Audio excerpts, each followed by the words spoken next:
Hi, I'm back here in DepED Hour's Tele-Turuan. Now I will deal with how to structure tag questions, which is something we also need to know along with using the intonations. As I have said, it is also important to know how to structure a tag question. Well, there are two main rules. The first one is to know that if your main verb in the sentence is a positive one, the tag question in the end of the sentence will always be negative and vice versa. Let us look at the main verb in the sentence. They are funny.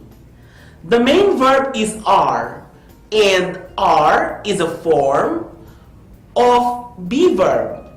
So since are is positive, the negative form is are not, which is also known as aren't. You have are, and the negative form is are not. The rule states that since the main verb is positive, the tag question should be negative. Are is converted into aren't, and the pronoun they falls after the negative form of the verb. Aren't they? And that is the tag question. So the statement goes like, they are funny, aren't they?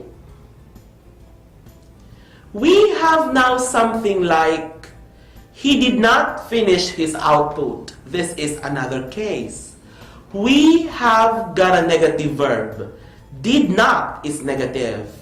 According to the rule, if the main verb is negative, then the tag should be positive.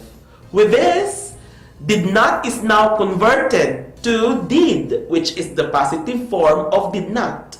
And then add the pronoun at the end or after your verb. So the statement now is, he did not finish his output. Did he? Let us now move on to the next point when determining as to how we form a tag question. Our next rule deals with tag questions which are formed with a do, does, and did. They are mainly used when the verbs do not come with auxiliary or when the verb is without an auxiliary. We do not submit our project. That is our sentence. Again, we do not submit our project. In here, we have two verbs. Do not is a verb, and so is submit. Do not is an auxiliary. It supports the main verb, submit. There are also sentences without auxiliary, but still the sentence makes a grammatical sense. For example, they speak English fluently. The rule states that if there is no auxiliary in the sentence, or meaning only the main verb is present, that is when we use either do, does, or did. How do we know which one to use from this? Let us analyze. They speak English fluently. Speak, which is the main verb, is positive.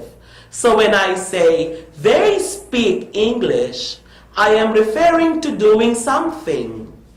Therefore, I am referring to, they do speak English. So since our sentence is positive, we use the negative form, which is don't, and then put the pronoun after the verb, like, they speak English fluently, don't they? Now, in the sentence, she stayed in the classroom yesterday, we only have one verb. We don't have an auxiliary supporting the verb stayed. So what will we use to form a tag question out of the do, the does, and the did? Let us have a look. She stayed in the classroom yesterday. Is that a past tense? Yes, it is. So can I say she did stay? Therefore, it is something she did in the past. Yesterday. Since did is a positive verb, and the rule states that if the main verb is positive, then the tag is negative. So we use didn't, and then the pronoun she. So we have didn't she?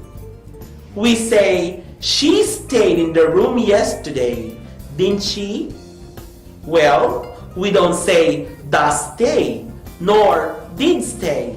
This is for your understanding. This is what it implies when we don't have an auxiliary in our sentence.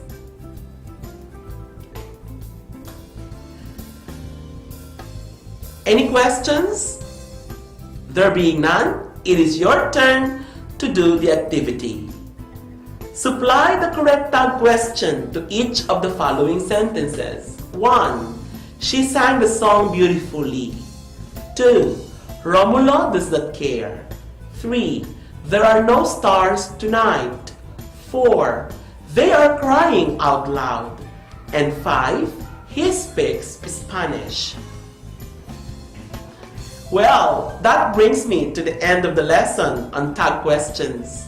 Keep practicing for you to use tag questions more perfectly. Again, good evening and heaping thanks for watching this week's Tele-Turuan. Bye-bye!